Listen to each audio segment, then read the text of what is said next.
Hey everyone, in this video, I'm going to show you on how you can add money to your Western Union digital banking account via bank transfer. So the very first thing that you need to do is just log in to the application.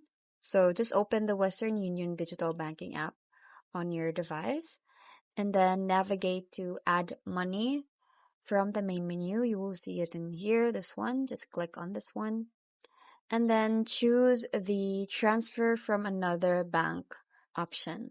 So you just have to click on this button right here.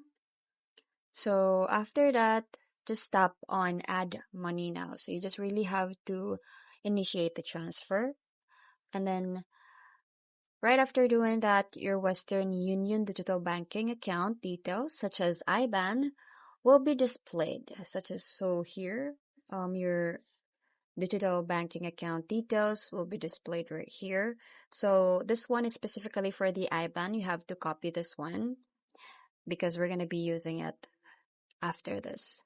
So after that, after copying the IBAN, you go to your external bank, any bank that you have. So let's say, for example, your BDO account, BDO Bank.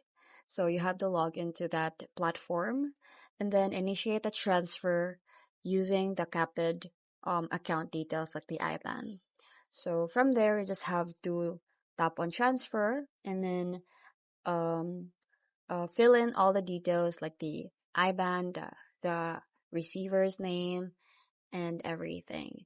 And then you just have to enter the amount that you wish to transfer and then just confirm the transaction. So that's pretty much it. I hope you find this video helpful. Thanks for watching and I'll see you in my next one. Bye!